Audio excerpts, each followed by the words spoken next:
Hi everyone, it's Michael Mackie here coming to you from KC Studio. KC Studio and kcstudio.org is the only regional magazine and website entirely devoted to covering all arts all the time. I'm excited to work with KC Studio on this special podcast that will provide valuable insights into how public transit and the World Cup are shaping cultural expression and events in the heart of our city. So thanks for joining us on this month's stop of KC Studio's Artful Connections Along the Streetcar podcast, presented by Arvest Bank and sponsored by Tivol.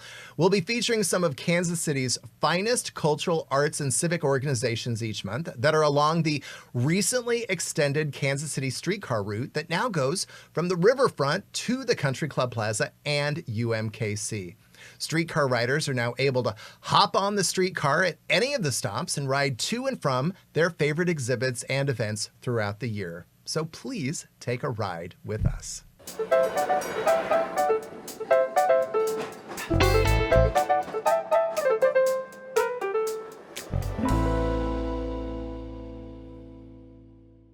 Support for Artful Connections Along the Streetcar comes from Arvest Bank. Arvest Bank believes that financial confidence should be within reach for everyone. Whether you're just getting started, planning for your future, or starting a new chapter, we're here to help you plan and meet your goals every step of the way. Because everyone deserves a financial partner who cares. Arvest Bank, we believe. For more information, visit arvest.com or visit one of our 20 locations throughout Kansas City. Hi everyone, today my guest is Stuart Carden, the artistic director leading Kansas City Repertory Theatre, or the KCRep, into one of the most exciting chapters in its history. His bold vision, fearless season planning, and community-driven initiatives are reshaping what theater can mean for Kansas City. Stuart has been the artistic director of the Kansas City Repertory Theatre for almost 7 years now. Stuart, 7 years, that's a long time, young man. It really sneaks up on you. You survived the pandemic. It was an extraordinary time. I got here in the fall of 2019, and then no pressure. I was just reflecting on this the other day. We opened and closed 2 world premieres on the same day because of the pandemic. And I did not know that nugget of information. Yes, oh my! Yeah.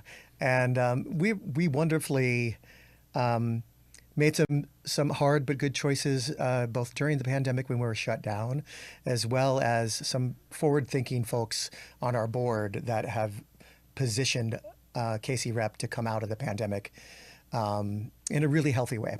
So we're both really leaning into our mission, but also, especially compared to a lot of our sister theaters around the country, we're in a healthy financial place, and that good. Very, very happy that we've been able to make that rebound since the pandemic. Support for Artful Connections Along the Streetcar comes from Tivol. For more than a century, Tivol has helped Kansas City mark treasured moments and create cherished memories with fine jewelry of the highest quality. Visit us at our Country Club Plaza or Hawthorne Plaza locations or online at tivol.com. Tivol is proud to be a sponsor of this special podcast and to celebrate our city's vibrant arts community. Well, I know you're extremely busy, so thanks for being on Artful Connections. We appreciate it. I'm so happy to be here. And 7 years, Pat Self on back, so there you go. Hey, I know there's been a lot of curiosity as the KC Rep prepares to leave UMKC's Spencer Theater in 2029. What I want to know is, we've heard conversations about maybe potential locations. What can you share or not share about where things stand and what you envision for this new next chapter?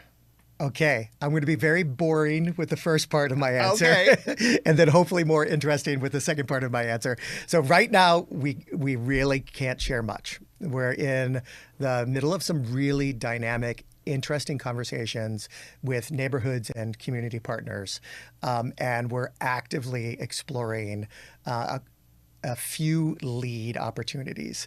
I think the timeline for us to have something significant to share is going to be about in 2 to 3 months.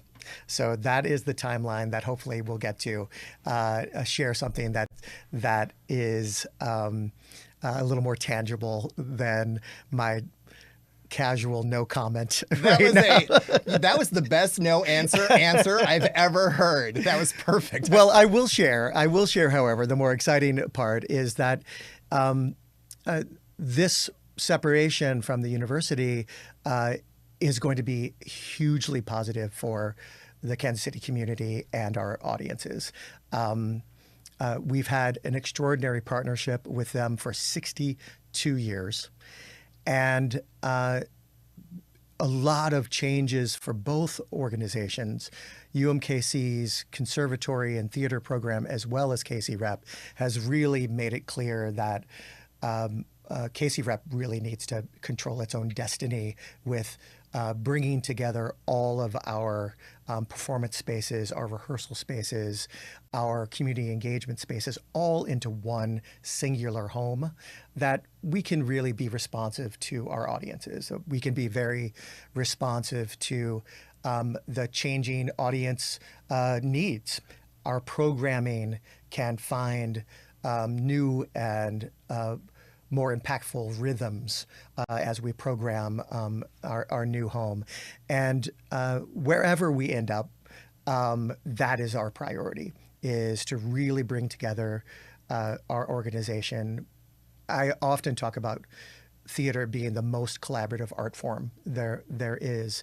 And to be in collaborative proximity with everyone in our organization and community is really important for the next 62 years of our theater's history. So we're trying to set up not only a KCRep that is impactful and is responsive to audiences' needs and changing interests, but also create a space that can be future leaders, future audiences, a home that has flexibility for them to lead the organization. Now, fess up, you were right on time today, but you came right from a location scout. Is that correct? Is that what I overheard? I did. Yes. And you've just been snooping around the metro. We have been so thrilled with the community response and partnership response that people have been coming to us and saying, we recognize the value of this organization. We recognize the impact that drawing in our pro forma for our new home, we imagine 60,000 patrons every year, 20,000 of which come for a Christmas carol, but another 40,000. And so a lot of community partners have recognized that. And so they've reached out and they most of these opportunities have come to us rather than us going to them, which is really exciting and a testament to this theater's connection to Kansas City. All right, so as you transition out of the Spencer Theater, what do you see for your other performance venue, the Copaken Theater?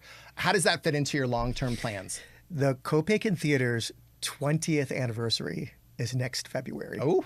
Which is wild. That is wild. To think. And it has been a really critical part of our organization in terms of, especially for new work and producing new work. And it is in a continued conversation for our future home. We don't yet know if it will be a part of that future home. It really depends on a lot of factors, including where we land in the metro. So again, another non-answer for you, but it's in process. It's in the conversation, and we've not made any determinations yet on whether we're going to completely separate from that space, reimagine that space, or have a more campus feel connected to that space. But H&R Block, they have been incredible partners. They continue to be incredible partners. As we think about future even transition seasons for us, as we build out our new home, they've been really great partners saying, hey, if you will need to produce more here for a year where you're transitioning into your new home, we want to be a great partner to you and make that possible. Shout out So H&R Block. Yeah. they've been great. They really have, and they've proven to be really exceptional partners to us over the last 20 years. Now, Kansas City is kind of right in the middle of a remarkable theatrical renaissance because UMKC Conservatory, they're building a new venue. The Symphony is also fundraising for theirs. And so what I want to know, you're exploring a new home at KCRep. What do you see could be the impact of all these new cultural spaces being built in the near future? Well, what I'm really excited about is that the UMKC program, they're going to be able to expand their music program. They're going to be able to expand their dance program. I know that us also freeing up space for them is going to allow them to invest in the theater program. And so I'm really excited for UMKC and the conservatory to have a moment of revitalization. So that project I'm thrilled about. The symphony project for me, I really deeply believe the more performance venues that we have that have separation in terms of what audiences they're serving and what type of performance is happening, for me and our organization, the more the better. And to have that that new performance venue in the Plaza district area, I think is a real great benefit to Brookside, a really great benefit to the Plaza and the West Plaza neighborhoods. So parking is going to be tricky. Wait, and right along the streetcar line. Right along the streetcar. There you too. go. Yeah. Well, maybe that'll make it a little bit less tricky, the parking. So for me and for us, very excited about just the extraordinary continued Kansas City Renaissance.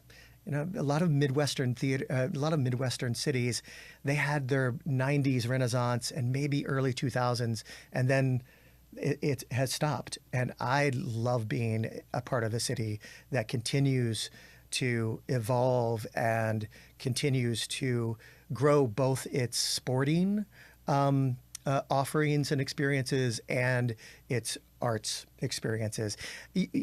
I know that you travel to different cities and experience art around the country, but I will say this, that this is a rare city, a mid-sized. Say it louder for the city. people in the back of the room, Stuart. It is exceptionally rare to have even the core art forms represented at a high professional level, to have the ballet, to have the opera, to have a world-class encyclopedic museum, to have contemporary art museums, to have a professional producing theater like KCRep, to I'm already leaving people out as I name this, but that core does not exist in a lot of cities of similar sizes.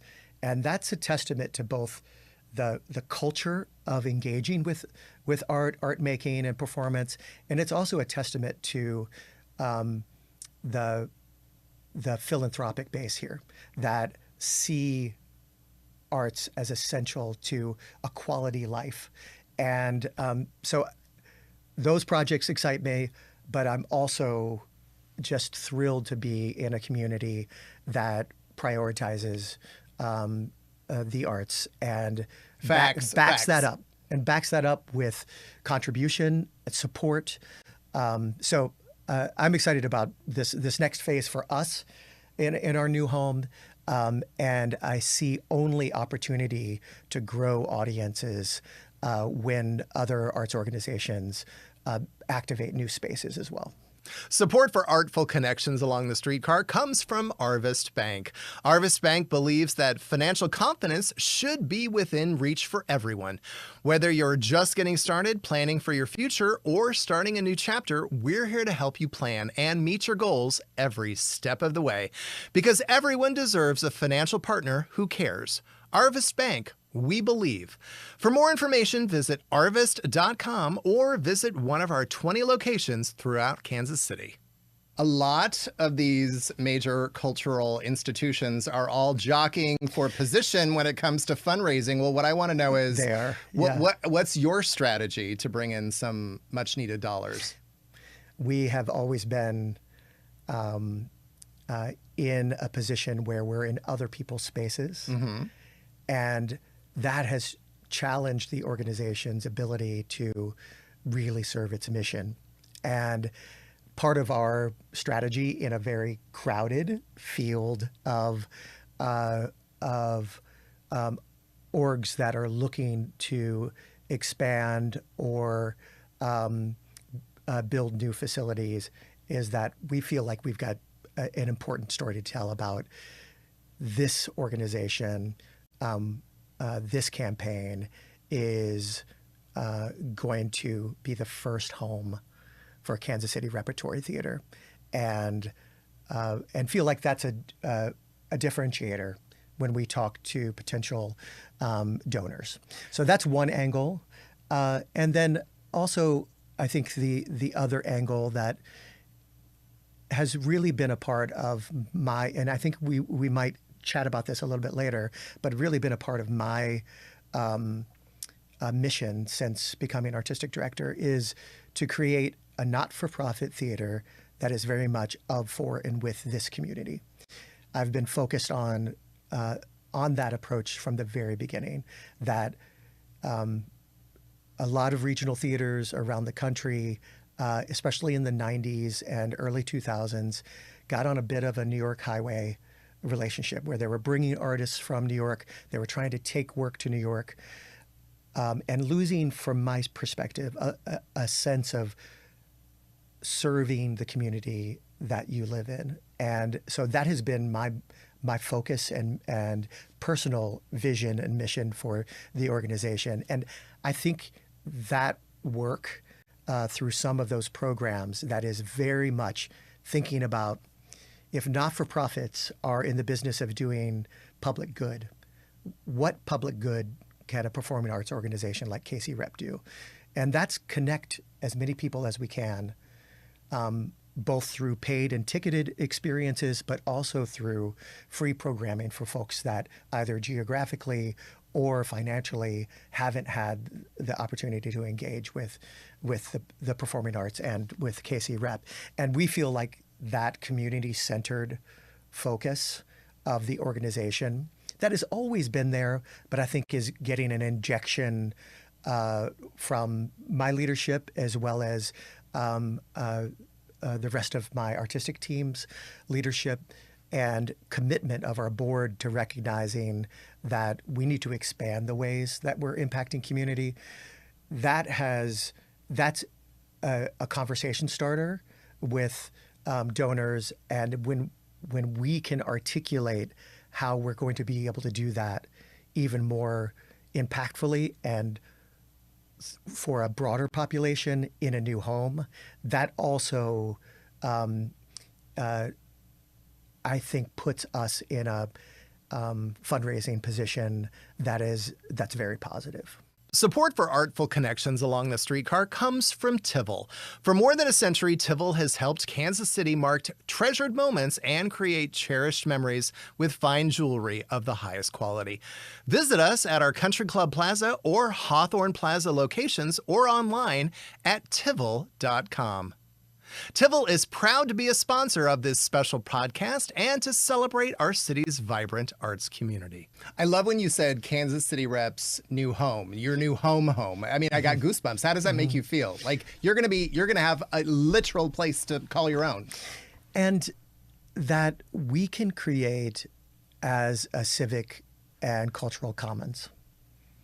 And when we can live our values across that space, where we can use that space as a place to convene, a place to not only experience extraordinary performance, but also to create opportunities for civic and cultural dialogue, that we can program and activate in the ways that we know our community needs. That's what I get very excited about. I get very excited about. Yes, I would love a great new contemporary theater that can activate our storytelling. Yes, I would love that and elevate our artwork. But equally, if not more important, is creating a home that can be that civic and cultural commons. That we just, being a guest in different people's homes, we're not able to activate in the ways that I know our community needs. Let's take a minute and hype your upcoming season. What was your artistic vision when it came to curating this season's lineup? Two main principles, and I want to give a shout out to my associate artistic director, Morgana Wilburn, who is also very heavily involved in our programming process. She's incredible. She's a great leader, and I'm really fortunate to have her as a part of my team.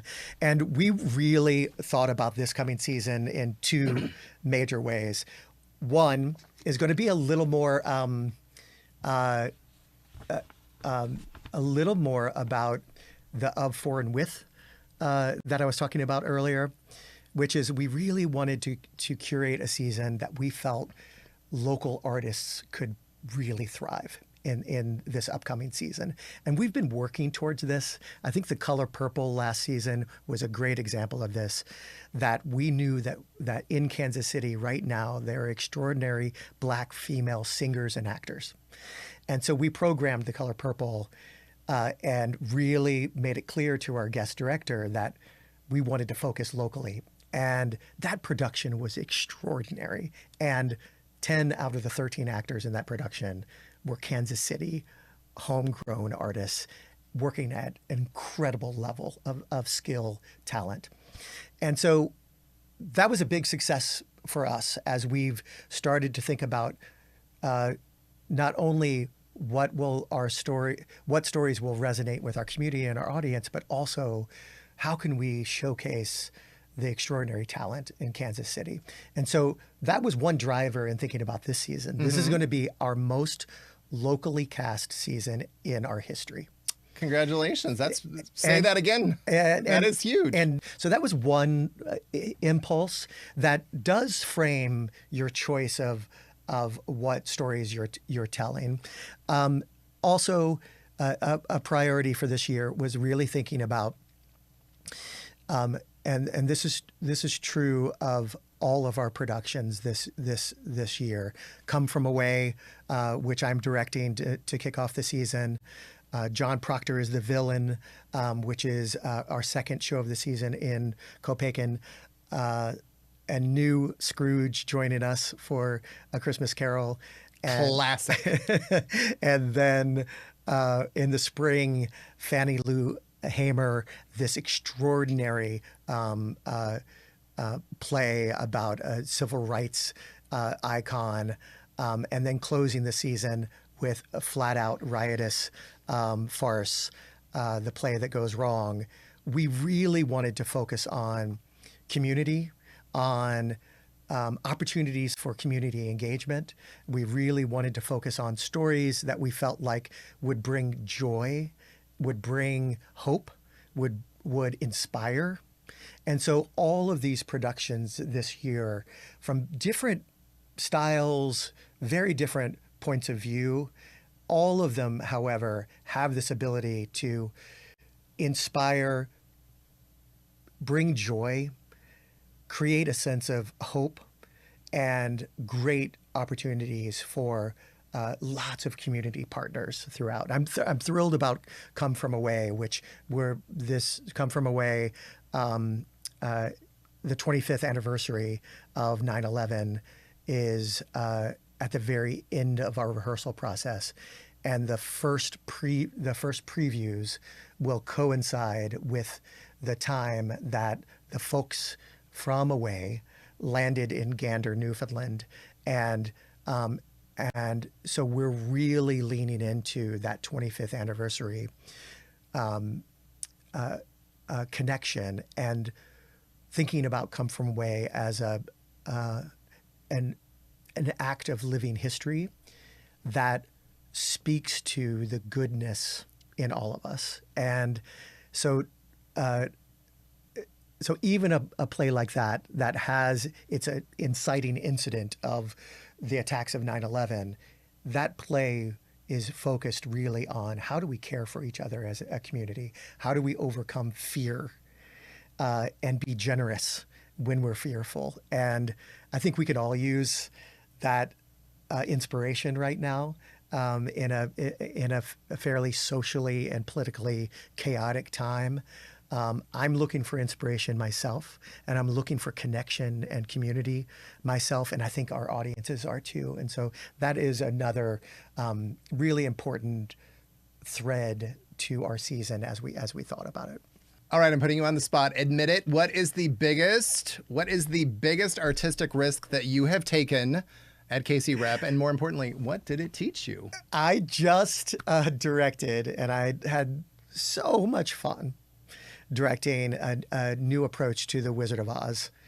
This was, for the whole organization, one of the most ambitious projects we have done, and definitely have done since the pandemic. And definitely buzzworthy. It was so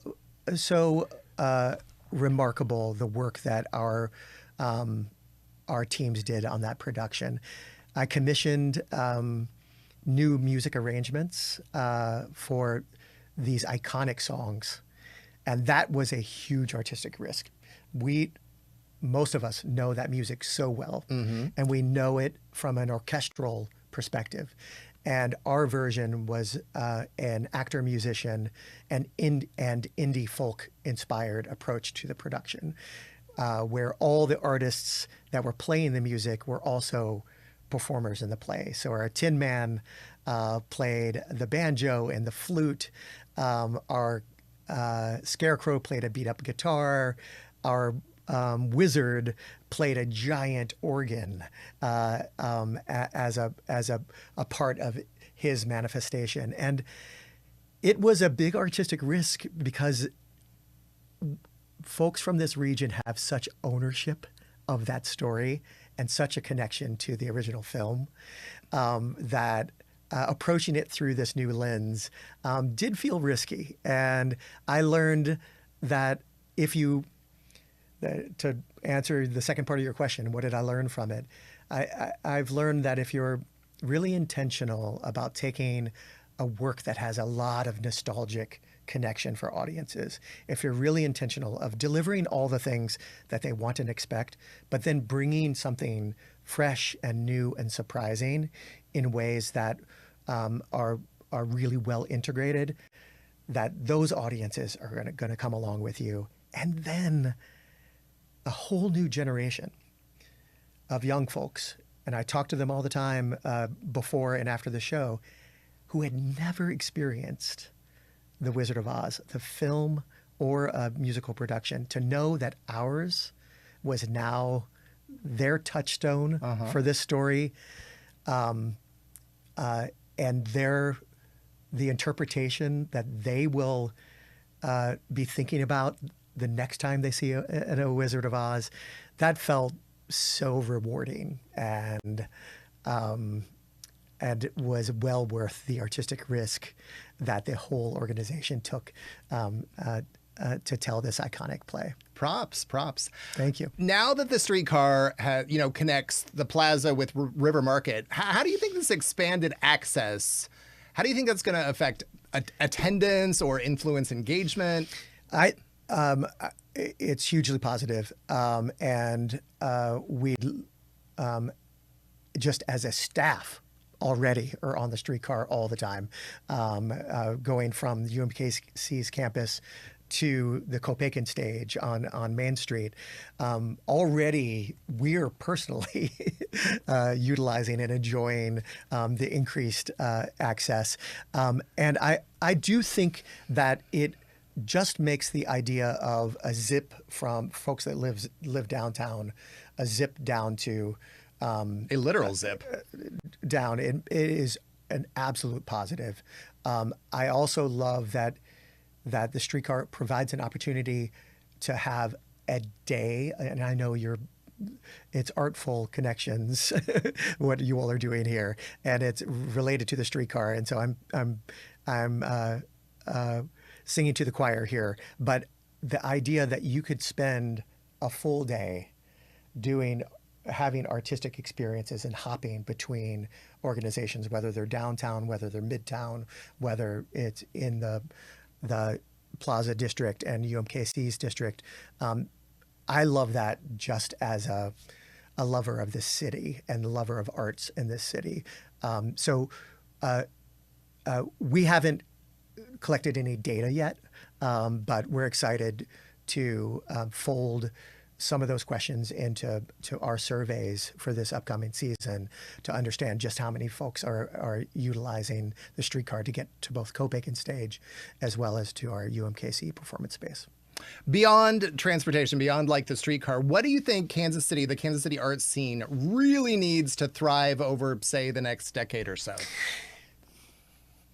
Yes, Stuart, speak. I'm going to speak. We need representation at City Hall. If you look at truly thriving artistic cities, there is active representation and advocacy at City Hall. And I think it's really, it would be a tremendous positive for the entire art scene, visual art scene, performance art scene, to have an active advocate and at that level of government. And there are not-for-profits that are really working in that space for sure, but representation at City Hall that recognizes the extraordinary economic benefits of our arts organizations, that can leverage the extraordinary breadth of this artistic community for tourists and travel. It is not being centered at City Hall. And I think for the arts community to really thrive, we need that type of representation and advocacy and ability to speak about not only the cultural and social positive impact in terms of quality of life and experience, but also the exceptional economic positives of this very robust arts city. So that's my when I see Mayor Quentin Lucas in my neighborhood on a run in the morning, I'll stop him and tell him, advocate for that. Blast. Finally, are there any types of stories or experiences or formats or what do you want to explore that maybe KC audiences haven't seen yet? Something that I am so passionate about, and I've started to build both projects around actor musicianship. Actor musicianship comes in many different forms. Hadestown is a great example of a long-running Broadway show that has a high degree of music-forward storytelling as a part of it, not just singing, but also music making and music playing. And this has been, for the last 15 years of my career, really central to the type of a lot of the work that I do. It has actor musicianship as a part of the storytelling. And Kansas City is a unique place that it has such great music roots that there's a great community to draw from here. So I'm excited about building on the many different styles and forms of actor-musician storytelling on our stage, whether it's taking a classic musical like The Wizard of Oz and bringing an actor-musician approach to it, or it's originating new work that is written explicitly for an actor-musician form of storytelling. So I'm really excited about that. And the other thing I'm quite excited about, and we'll see much more of when we're in our new home is creating immersive experiences for audiences. I think particularly for younger audiences, they want to be inside the experience. There's a generation of theater lovers that really want to be a little bit more on the outside, and they want to witness rather than participate. But there's a huge hunger right now for younger audiences because of the isolation of TV and media and online gaming, that when they go out for a live performance experience, they want to be inside of it. And so I'm in our new home, when we have a space that allows for flexible seating and flexible approaches to staging, I'm excited about really introducing immersive and experiential works to the Kansas City community. Some of it's going on around town, but as the lead producing theater in about a 4-state region, KCRep should also be presenting that type of work, particularly for younger audiences.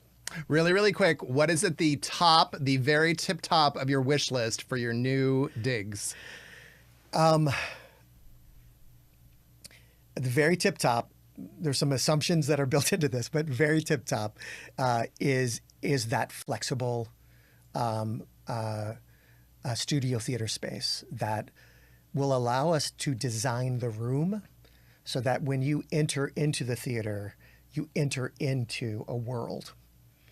And that type of experience is something that that I want every audience member to be able to have in Kansas City. So I'm really excited about that component. And then the other thing that I'm very excited about, we're leaning heavily into our education and community engagement spaces. So this new home will have dedicated community engagement and theater education spaces where we can be engaging with patrons at every stage of their life and learning interest. And so that's the next, I think, growth space for KCRep is into both that education and engagement space, and a new home that has that we control will allow us to have a huge impact in that space.